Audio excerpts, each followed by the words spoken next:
ہر مسلمان کو یہ معلوم ہونا چاہیے اور ہر مسلمان بخوبی اس کو جانتا بھی ہے کہ ہم تک جو اسلام پہنچا اس میں دو ذاتوں کی بڑی قربانیاں رہی اور اسلام میں ان دو ذاتوں کی بڑی اہمیت ہے۔ ایک ہے صحابہ اکرام کی جماعت اور دوسرا ہے اہل بیت اطہار۔ طاہر کی جمع ہے اطہار، طاہر یعنی پاک و صاف۔ صحابہ اکرام نے دین اسلام کو پھیلایا، سینچا، تبلیغ کے ذریعے اسلام کو دنیا کے کونے کونے تک لے گئے۔ صحابہ اکرام وہ جماعت ہے رسول اللہ کی، وہ ایک عظیم جماعت کہ جنہوں نے اپنی جانوں کے نذرانے پیش کیے اسلام کو سینچنے کے لیے، اور انہی کی محنتوں اور کاوشوں کا نتیجہ ہے کہ آج اسلام عرب کی سرزمین سے نکل کر ہندوستان میں ہم تک پہنچا، اور نہ صرف ہندوستان بلکہ دنیا کے کونے کونوں میں پہنچا، اور آج مسلمان ایک بہت بڑی تعداد میں دنیا میں پائے جاتے ہیں۔ تو صحابہ اکرام رسول اللہ کے وہ ساتھی ہیں جنہوں نے ایمان کی حالت میں آقا صلی اللہ علیہ وسلم کا دیدار کیا اور ایمان کی حالت میں دنیا سے تشریف لے گئے۔ انسانی تاریخ میں نہ اس سے پہلے ایسے عظیم شخصیات پیدا ہوئی صحابہ جو ان کا مقام و مرتبہ ہے، ایسے عظیم مرتبہ انسان نہ ان سے پہلے پیدا ہوئے اور نہ قیامت تک ہو سکتے ہیں۔ بلا شبہ یقیناً اسلام اور اہل اسلام پر صحابہ کا بہت بڑا احسان عظیم ہے، اور یہی سبب ہے کہ ہم اپنے ایمان کی اساس سمجھتے صحابہ کی محبت کو، ان کی الفت کو۔ تو جہاں ایک طرف صحابہ اکرام نے دین اسلام کی تبلیغ کی، دوسری طرف نبی کے خاندان والے، نبی کے اہل بیت، یہ وہ ذاتیں ہیں کہ جنہوں نے جگہ با جگہ وقتاً فوقتاً جب بھی اسلام کو ضرورت پڑی اسلام کو پھیلایا بھی اور اسلام کا تحفظ بھی فراہم کیا۔ اگر اس حوالے سے میں بات کروں تو سب سے عظیم ذات ابھی کچھ ہی دنوں بعد انہی سے منسوب مہینہ شروع ہونے والا ہے، محرم الحرام کا مہینہ، جس سے میری مراد حضرت سیدنا امام حسین رضی اللہ تعالیٰ عنہ کی ذات۔ تنہا امام حسین کا وہ احسان عظیم ہے کہ اس احسان کا بدلہ اگر دنیا بھر کے تمام مسلمان قیامت تک کے مسلمان چکانا چاہے، پورا کرنا چاہے، تو اس احسان کا بدلہ پورا نہیں کیا جا سکتا۔ وہ اسلام جس کو صحابہ کرام نے سینچا تھا، رسول اللہ صلی اللہ علیہ وسلم کے ذریعے اللہ تعالیٰ نے اسلام کو دنیا میں بھیجا، صحابہ نے اس کو آگے بڑھایا، پھیلایا۔ جب اسی اسلام کو تباہ و برباد کرنے کی کوشش کی گئی، امام حسین نے اپنی بھی قربانی پیش کی اور اپنے پورے خاندان کی قربانی کو پیش کیا، اور اپنے خون سے اسلام کو سینچ کر اسلام کا تحفظ فراہم کیا، قیامت تک اسلام کو محفوظ فرما دیا۔ یہی سبب ہے کہ ہم اہل بیت کا بھی احسان عظیم مانتے ہیں، اور چونکہ نبی کی اولاد بھی ہیں، یہ ایک نسبت میں اور ان کا مزید اضافہ ہوتا ہے جو اور زیادہ ہمیں ان سے محبت کرنے پر آمادہ کرتی ہے۔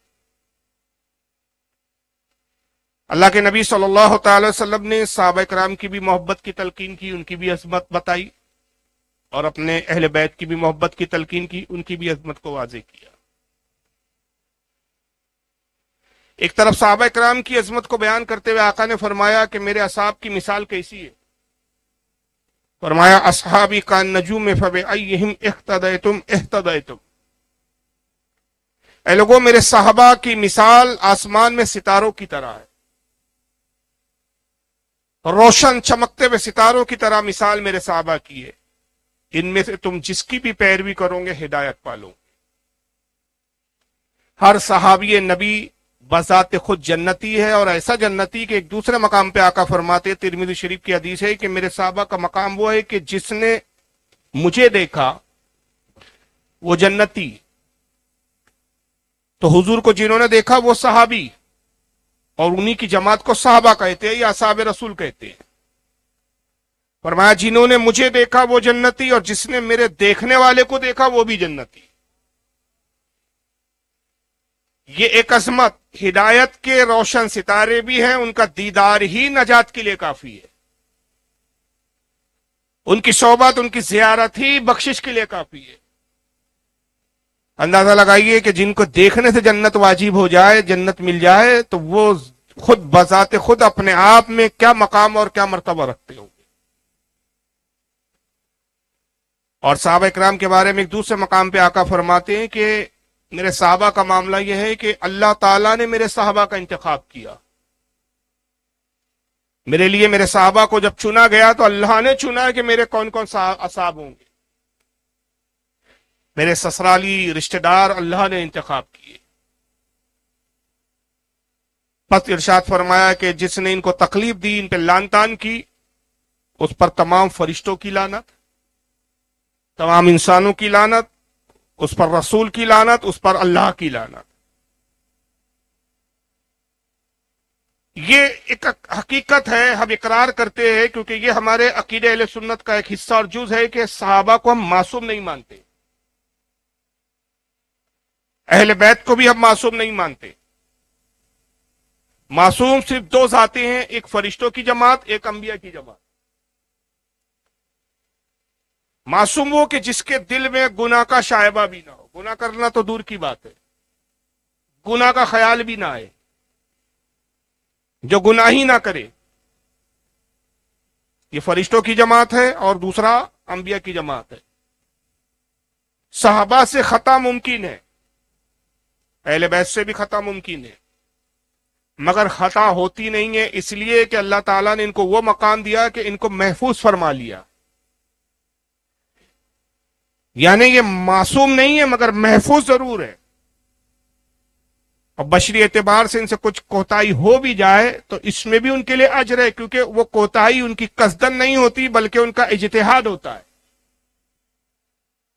اور اجتہاد کے معاملے میں بھی اگر خطا واقع ہو جائے تو اس کو خطا اجتہادی کہتے ہیں، اور اللہ کے رسول فرماتے ہیں کہ میری امت کا مجتہد اجتہاد کی بنیاد پر کوئی فیصلہ کرتا ہے، اگر وہ کامیاب ہو فیصلہ کرنے میں تو اللہ اس کو 2 اجر و 2 نیکیاں عطا فرماتا ہے، اور اگر اس فیصلے میں، اس کے معاملے میں اگر کوتاہی ہو جائے، اسے غلطی ہو جائے، تب بھی اللہ تعالیٰ اس کو 1 اجر عطا فرماتا ہے۔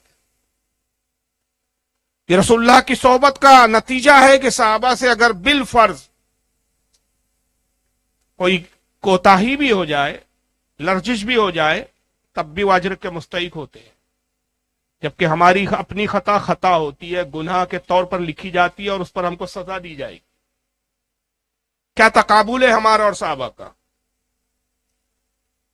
اس لیے فرمایا کہ جس نے میرے صحابہ کو برا کہا اس پر اللہ کی لعنت، فرشتوں کی لعنت، رسول کی لعنت، تمام انسانوں کی لعنت۔ معلوم ہوا کہ ہم ان کے کاموں میں کوتاہیوں کو دیکھنے کے باوجود ہم اس کو کوتاہی سمجھ رہے ہیں، لیکن اللہ رسول کے نزدیک وہ کوتاہی بھی نہیں، خطا اجتہادی ہے، اس پر ہم نکتہ چینی نہیں کر سکتے، ہماری حیثیت ہی نہیں ہے۔ اور ہم صحابہ کے معاملات میں کیا دخل اندازی کریں، ہم صحابہ کے معاملات میں کیا بولے، ہماری حیثیت یہ ہے کہ ہم نرسری کے بچے ہیں اور وہ انجینئر ہیں۔ ایک نرسری کا بچہ کیا انجینئر کے کام میں نقش نکالے کہ جناب یہ پل آپ نے صحیح نہیں بنایا، یہ بلڈنگ آپ نے صحیح نہیں بنائی ہے؟ ایک نرسری کے بچے کی کیا حیثیت اور اوقات ہے کہ وہ ایک سول انجینئر کے کام میں کمی اور نقص کو ڈھونڈے؟ اس لیے فرمایا کہ میرے صحابہ چونکہ خطا اجتہادی پر بھی اجر پاتے ہیں، تو ان کا مقام یہ ہے کہ تم ان میں سے جس کی بھی پیروی کر لو ہدایت پالو گے۔ اور پھر اپنے اہل بیت کی فضیلت بیان کرتے ہوئے ارشاد فرمایا کہ میرے اہل بیت کی مثال ایسی ہے، مثلو اہل بیتی سفینۃ نوح فمن رغب فمن رنجا ومن تخلف عنہا غریق۔ فرمایا میرے اہل بیت کی مثال کشتی نوح کی طرح ہے، جو اس میں سوار ہو گیا اس نے نجات پائی، اور جس نے اس میں سوار ہونے سے انکار کیا وہ ہلاک و تباہ ہو گیا۔ کشتی نوح سے مثال کیوں دی؟ اس لیے کہ حضرت نوح علیہ السلام کے زمانے میں جب طوفان آیا تو صرف 83 ایمان والے تھے جو اس کشتی میں سوار تھے، اور کشتی کے بعد جو بھی تھا وہ مومن نہیں تھا، سب تباہ و برباد ہو گئے، پوری دنیا ختم ہو گئی۔ دوبارہ اکثر 9 پھر حضرت نوح علیہ السلام سے نسلیں چلی، ان کی اولادوں سے نسلیں چلی، اور پھر دوبارہ دنیا میں انسان پھیلے پھولے پنپے۔ اسی بنیاد پر حضرت نوح علیہ السلام کو آدم ثانی بھی کہا جاتا ہے، دوسرا آدم۔ تو جو حضرت نوح کی کشتی میں اس طوفان کے وقت سوار ہو گیا وہی بچا، اور جس نے کشتی نوح میں بیٹھنے سے انکار کیا وہ ہلاک ہو گیا۔ اور کشتی نوح میں بیٹھنے کا پیمانہ کیا تھا؟ شرط کیا تھی؟ ایمان والا ہونا۔ خود نوح علیہ السلام کا اپنا بیٹا ایمان نہیں لایا، وہ کشتی نوح میں سوار نہ ہوا، ہلاک ہو گیا۔ تو پتا چلا کہ ایمان کا رشتہ اور ہے، خون کا رشتہ اور ہے۔ اسلام میں خون سے بڑھ کر ایمان کا رشتہ دیکھا جاتا ہے۔ یہی وجہ ہے کہ ہم حضرت امیر معاویہ کا تو دفاع کرتے، ہم یزید کا دفاع نہیں کرتے۔ یہی وجہ ہے کہ ہم حضرت اکرمہ کو تو صحابی کہتے، تعظیم کرتے، ان کا باپ ابو جہل کا ہم احترام و تعظیم نہیں کرتے۔ تاریخ میں ایسی بہت سی مثالیں ہوں گی کہ باپ کافر ہے تو بیٹا مومن ہے، بیٹا مومن ہے تو باپ کافر ہے۔ سارا تقدس، ساری تعظیم، ساری عظمت، سارے مراتب ایمان کی بدولت ہے۔ جب ہم نے بڑوں کے لیے پیمانہ بنایا تو آج کے لوگوں کے لیے کیا یہ پیمانہ نہیں بنایا جائے گا کہ وہی ہمارا اپنا ہے جس کا ایمان سلامت ہے؟ اور جس کا ایمان سلامت نہیں، جس کے عقیدے میں فساد ہے، جس کے عقیدے میں خامیاں ہے، جس کے عقیدے میں غلطیاں ہیں، جس کے عقیدہ کفریہ ہو جائے، وہ اگرچہ ہمارا خونی بھائی کیوں نہ ہو، پھر وہ ہمارا بھائی نہیں ہے۔ اور وہ غیر جس سے ہمارا خون کا رشتہ نہیں لیکن وہ اہل ایمان ہے، اس کا اور ہمارے ایمان کا ایک رشتہ ہے، تو سگے بھائیوں سے بڑھ کر ہمارے لیے عزیز ہے۔ کیونکہ اسلام کا سارا دار و مدار عقیدے کی درستگی پر، اور عقیدے کی بنیاد میں صحابہ کا احترام، اہل بیت کی محبت، نبی کی آل سے محبت۔ یہ کسی مولانا کا فتویٰ نہیں ہے، کسی امام کا قول نہیں ہے، یہ رب کائنات کا حکم ہے۔ سورہ شورى میں ارشاد فرمایا قُلْ لَا أَسْأَلُكُمْ عَلَيْهِ أَجْرًا إِلَّا الْمَوَدَّةَ فِي الْقُرْبَى۔ اے حبیب آپ فرما دیجئے اہل ایمان سے، ایمان والوں سے کہہ دیجئے کہ میں نے جو تبلیغ کی، جو تمہیں ایمان دیا، اس کے عوض میں تم سے کوئی اجر، کوئی بدلہ نہیں چاہتا سوائے اس کے کہ میرے اہل بیت سے محبت کرو۔ حالانکہ نبی کے احسانوں کا بدلہ چکایا نہیں جا سکتا، مگر تم چاہتے ہو کہ احسان کا اقرار کرو، احسان مند کہلاؤ، تو اللہ رسول سے بھی اسی پہ راضی ہو جائیں گے کہ تم اہل بیت سے محبت کرو۔ لیکن یاد رکھیے کہ محبت کا بھی ایک پیمانہ ہے اور نفرت کا بھی ایک پیمانہ ہے۔ نفرت بھی ایک حد تک کی جاتی ہے کسی سے، اور محبت بھی ایک حد تک کی جاتی ہے۔ اگر انسان کسی سے نفرت کرنے میں آ جائے اور حد درجہ گر جائے تو بھی وہ حقیقت میں پھر انسان نہیں رہتا۔ اور اگر کسی سے بے جا محبت میں اتنا غلو کرے، اتنا بڑھ جائے، اتنا مبالغہ کرے اور محبت میں افراط کا شکار ہو جائے تو وہ بھی گمراہ اور تباہ ہو جاتا ہے۔ تاریخ میں ایک ایسی ذات ہمیں نظر آتی ہے کہ جس سے محبت کرنے کی بنیاد پر بھی کچھ گمراہ ہوئے، جس سے نفرت کرنے کی بنیاد پر بھی کچھ گمراہ ہوئے۔ متفق علیہ حدیث ہے جس پر کسی کا اختلاف نہیں، حتیٰ کہ اہل تشیع جن کو شیعہ کہا جاتا ہے وہ بھی اس حدیث کو مانتے ہیں۔ ان کی مستند کتاب اہل تشیع کی جو کتاب ہے جس کا نام ہے نہج البلاغہ، جس کو حضرت علی کی طرف منسوب کر کے کہتے ہیں کہ مولا علی کے قطبات ہے، اس کو شیخ رضی ان کے بہت بڑے عالم اہل تشیع کے، جس نے ان کے قطبات کو علی کے جمع کیا بقول ان کے۔ حالانکہ ہمارے علماء یہ تسلیم نہیں کرتے کہ علی کے بے عینی وہی قطبات ہے، لیکن اہل تشیع کے ہاں قرآن کے بعد سب سے بڑی کتاب وہی مانی جاتی، نہج البلاغہ۔ اس میں بھی یہ قطبہ موجود ہے مولا علی کا۔ اور پھر اگر ہم اہل سنت کی کتب کی طرف توجہ دیں تو مسند احمد میں امام احمد ابن حنبل نے بھی اس حدیث کو لکھا ہے، امام حیثمی نے مجمع الزوائد میں لکھا ہے۔ ایک متعدد لمبی تعداد ہے، کیونکہ وقت نہیں ہے میں حوالوں میں تھوڑی سی کوتاہی کروں گا، ورنہ میری عادت ہوتی ہے کہ ایک بات پہ میں بہت ساری کتابوں کے حوالے پیش کرتا ہوں۔ کافی ہے کہ میں مسند احمد کا حوالہ دے رہا ہوں، اس لیے کہ امام احمد کی وہ ذات ہے جن کی تقلید غوث اعظم بھی کرتے ہیں۔ مسند احمد ان کی مقبول بارگاہ رسول میں کتاب ہے، حدیث کی کتاب، کئی ہزار حدیثوں کو جمع کی، اس میں بھی حدیث موجود ہے، اور پھر صحت کے اعتبار سے بھی حدیث مستند ہے۔ حدیث پاک یہ ہے کہ رسول اللہ صلی اللہ علیہ وسلم مولا علی کو دیکھ رہے ہیں، اور پھر فرمایا کہ علی تجھے حضرت عیسیٰ علیہ السلام سے خاص نسبت حاصل ہے، تیرا معاملہ عیسیٰ کی طرح ہے۔ عرض کیا یا رسول اللہ مجھے عیسیٰ سے کیا نسبت؟ میرا معاملہ عیسیٰ علیہ السلام کی طرح کس معنی میں ہے؟ ارشاد فرمایا کہ اے علی، 3 گروہ ہوئے عیسیٰ کو لے کر، جس میں سے 2 ہلاک اور تباہ ہو گئے، 1 ہدایت پر رہا۔ پہلا گروہ وہ رہا عیسیٰ علیہ السلام کے ماننے والوں میں کہ جس نے عیسیٰ سے نعوذ باللہ اتنی نفرت کی کہ آپ کے قتل کے در پہ ہو گئے، آپ کو مارنا چاہا، قتل کرنا چاہا۔ اللہ نے اپنی قدرت کاملہ سے جناب عیسیٰ علیہ السلام کو آسمان پہ اٹھا لیا، کسی اور کو سولی پہ لٹکا دیا، سمجھے ہم نے عیسیٰ کو سولی دے دی۔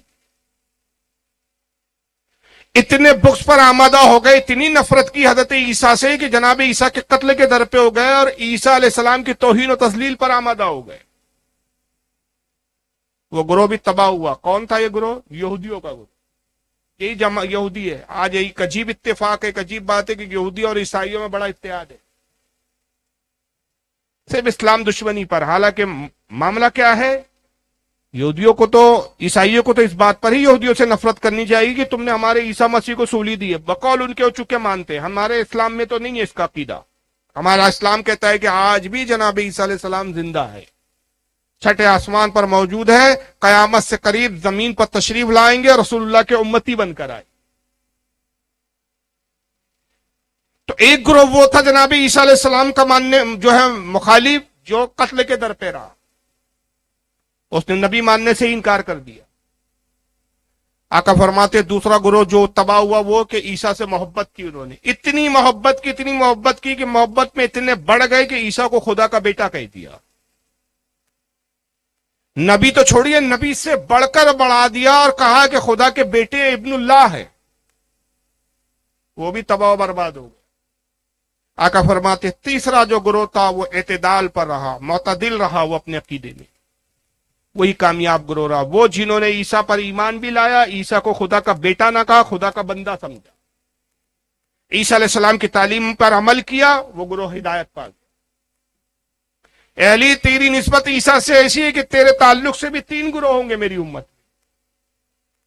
ایک گروہ وہ ہوگا جو تجھ سے اتنی محبت کریں گا کہ تجھے مقام و درجے سے بہت زیادہ بڑھا دے گا، تیرے لیے وہ درجوں کے دعوے کریں گا، وہ مقامات کے دعوے کریں گا جو تجھے نہیں ملے، تجھے تیرے مقام و درجے سے تجاوز کریں گا، اوپر لے جائیں گا، ہلاک ہو جائے۔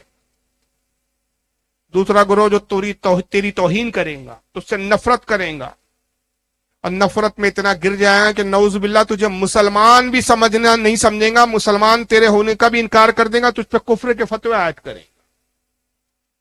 یہ گروہ بھی تباہ ہو جائے گا۔ تیسرا ایک گروہ ہوگا علی جو اعتدال پر ہوگا کہ تجھے صحابی جانے گا، مومن جانے گا، تجھ سے محبت کو لازم سمجھے گا، تجھ سے محبت الفت رکھیں گا، نہ تیری توہین کریں گا، نہ تیری تعریف و توصیف میں، تیری محبت میں مبالغہ کریں گا۔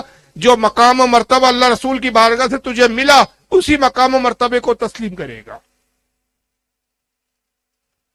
اب بڑی سنجیدگی کے ساتھ میں ایک سوال آپ سے پوچھتا ہوں کہ 3 گروہ کی رسول اللہ نے نشاندہی کی، اور اس حدیث کو لکھنے والے سبھی ہیں، لیکن سوال یہ پیدا ہوتا ہے کہ پھر یہ ہمیں تلاش کرنا ہے کہ یہ 3 گروہ کون سے ہوئے۔ ظاہر ہے کہ آقا کی پیشن گوئی تو غلط نہیں ہو سکتی، پتھر پہ خدا کر لکھی ہوئی تحریر تو مٹائی جا سکتی ہے، لیکن مصطفیٰ کی زبان سے جو بات نکل جائے اس کو پلٹا نہیں جا سکتا۔ وہ دہن جس کی ہر بات وحی خدا، اس کی نافذ حکومت پہ لاکھوں سلام۔ جس کا ہر کلام وحی الہی ہوتا ہے، اللہ کی جانب سے ہوتا ہے، اس کی بات تو غلط نہیں ہو سکتی۔ کیا ہماری ذمہ داری نہیں ہے کہ ہم دیکھیں کہ وہ اعتدال والا مسلک، وہ اعتدال والا مذہب جو حق پر ہوگا، علی ہمارے لیے نشانی ہے۔ مولا علی کی اسی نشانی جو آقا نے بتائی، اس کی روشنی میں ہم تلاش کریں کہ کیا ہم حق پر ہے۔ کہیں ایسا تو نہیں کہ ہم حق گروہ کی بجائے ان 2 میں سے تو نہیں ہے جو گمراہیت کی طرف جا رہے ہیں۔ جب یہ ہماری ذمہ داری ہے تو ہم جانیں، اور جب ہم غور کریں گے تو آپ کو معلوم ہوگا کہ ایک گروہ جس کے بارے میں نبی نے کہا کہ تیری توہین کریں گا علی، اور اتنی توہین کریں گا کہ نعوذ باللہ من ذالک تجھے کافر تک کہیں گا، تو یقیناً اہل سنت تو علی کو کافر نہیں کہتے، معاذ اللہ، صد بار معاذ اللہ۔ آپ اہل سنت میں ہیں نا؟